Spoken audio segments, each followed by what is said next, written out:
Good afternoon, dear listeners.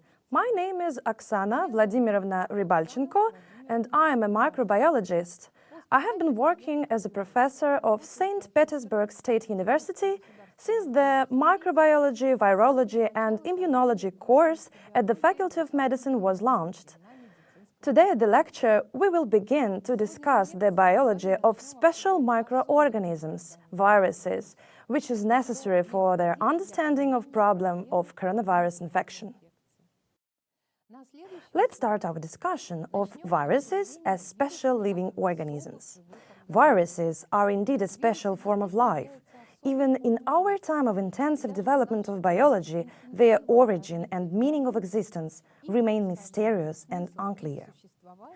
However, specialists in the field of infectious diseases are required to have a scientific understanding of these living organisms. Knowledge about viruses began to accumulate from the end of the 19th century.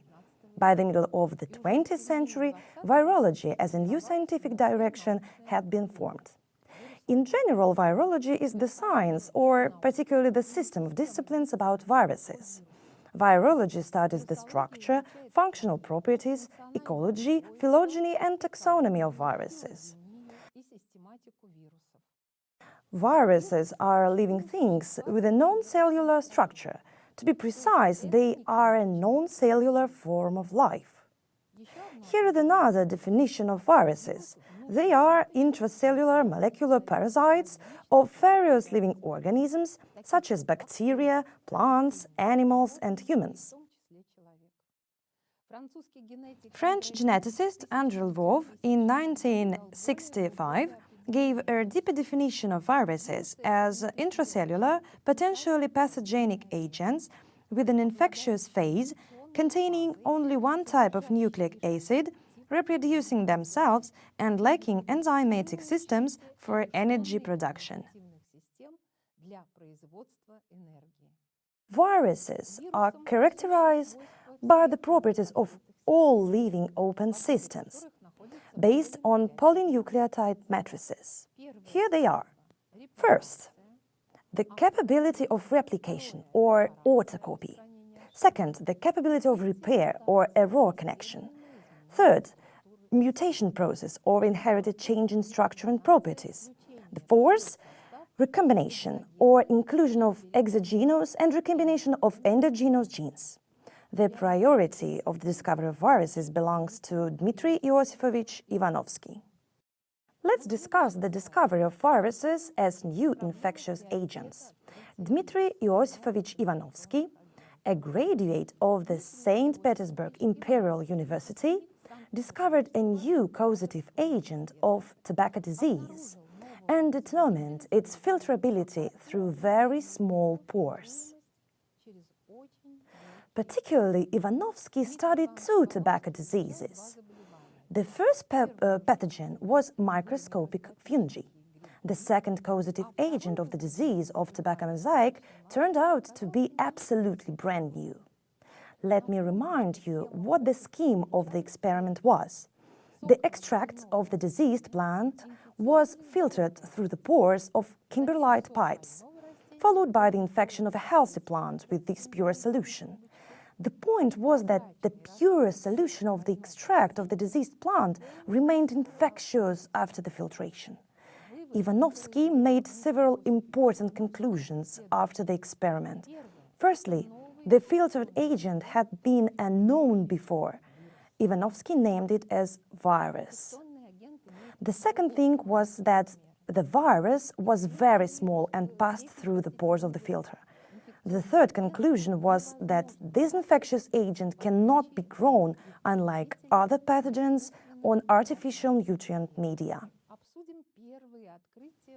Let's discuss the pioneer discoveries in virology. Visual discoveries and direct observation of viruses became possible only after the invention of the electron microscope. In a light microscope, the virus is not visible, since the resolution of a light microscope is only 0.2 micrometers. Therefore, at the end of the 19th century only, the first descriptions of viruses appeared. indicating the existence and behavior of new mysterious pathogens. Thus, in 1892, Ivanovsky and Beyering discovered the filterability of the causative agent of the first plant virus, the tobacco mosaic virus. In 1896, Loeffler and Frosch discovered the filterability of the causative agent of foot-and-mouth disease. Thus, the first human and animal virus filtered was the causative agent of foot-and-mouth disease, belonging to the aftovirus genus of the Picornaviridae family. However, direct detection of viruses and the first visualization of virion in an electron microscope occurred in 1939.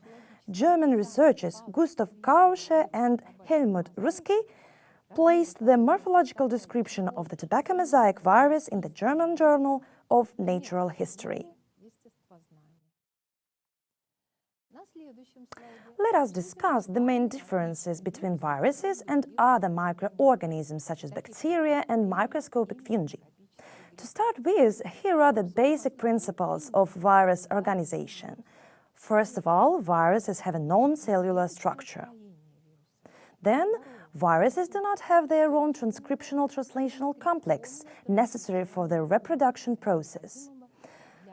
Viruses do not have organelles capable of energy generating. Viruses always have only one type of nucleic acid. This could be either RNA or DNA. And finally, the main pattern of the virus behavior is a non-integral way of reproducing virus particles. This means that the reproduction, that is the synthesis and assembly of fragments of viral particles, occurs in different parts of host cell. Let's discuss virus behavior strategy.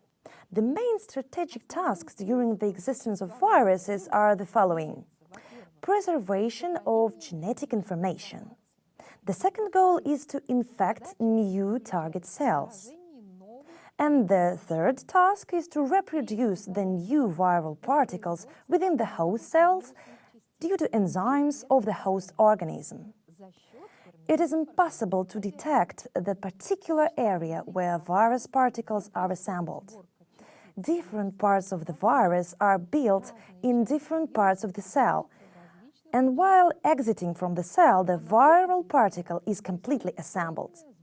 More than that, the final assembly of the virus particle does not occur in all viruses. For example, the hepatitis C virus has not yet been detected in its complete integrity. The fourth strategic principle is the obligate parasitic lifestyle of viruses. Outside the host cell, viruses are not active and are not capable of reproduction, but they retain their infectivity.